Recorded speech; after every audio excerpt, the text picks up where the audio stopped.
Action. What was I gonna say? I forget what I was gonna say. Another take wouldn't hurt anybody. Action. What's going on, guys? It's Greg from East Coast Eyes. Today we have the release of our all new DNA head, and in this vlog I'm gonna show you why it needs to be your next head for the summer.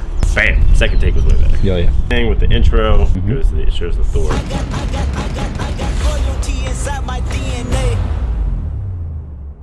So this is a huge week for East Coast Eyes. The PLL just wrapped up training camp. We're taking our brand new decaled up RV to Philadelphia for the Final Four this weekend. We'll see you guys there. And at midnight tonight, we've got the release of our all new DNA head, which we've been waiting for a long time, highly anticipated. So as you guys know, our goal here is to make the best lacrosse products by solving problems for players, just like we did back in 2011 with our mesh. I ran out of breath. Didn't take a single breath that whole time. Moving along, just gonna check my script.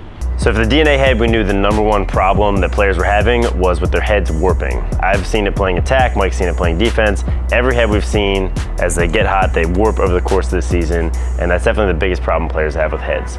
So the DNA is made with our all new FlexForm material. It's a totally different type of plastic from the nylon heads we've been made out of for the last 20 years. And we actually found out we were working on our face-off head. We found it's perfect for snapping back to shape, not warping, and we knew this is something that field guys would absolutely love. Keith, how fast would you say this moves? It's my hardest check. We upgraded it to XL. Oh, Yeah, that's right. I'm ready. I've been recording. Been rolling? Oh yeah. So this is our temperature-controlled engineering lab, and this is Thor. It's a rig we custom built to simulate a very hard check, and it can go through as many cycles as you want to simulate the abuse that head would see throughout the entire season. So we have a whole set of competitive heads, including our new DNA, our Rebel head, and some of the best heads on the market, a whole range of positions. We're gonna take them through 500 hits on Thor and see how they hold up. I got loyalty, got royalty inside my DNA.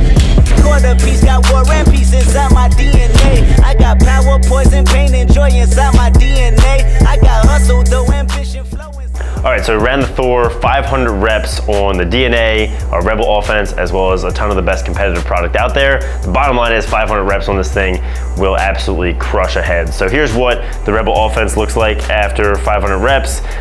It's got a little spot starting to split a little bit, and it's pretty well warped. And this is what pretty much all the competitive heads look like, even if you go up to defensive heads. And this is what the DNA looks like. So after measuring, it is within millimeters of our original spec. It has literally not changed its shape at all, and that is after a ton of abuse. I mean, the Rebel O is a solid head, and you can see what it did to that. And then here's a brand new one, and if you look at them side by side or line them up, the face shape is exactly the same after 500 reps, which is way more abuse than you're gonna see over a season. So you know if you put this thing through a season or a summer of work, it's gonna stand up, it's gonna have the same face shape, it's gonna have the same stiffness, it's still gonna be ready to roll. So if you're an LSM, a defenseman, a big midi, and you're worried about warping with your head this summer, you absolutely need to check out the DNA for your next head.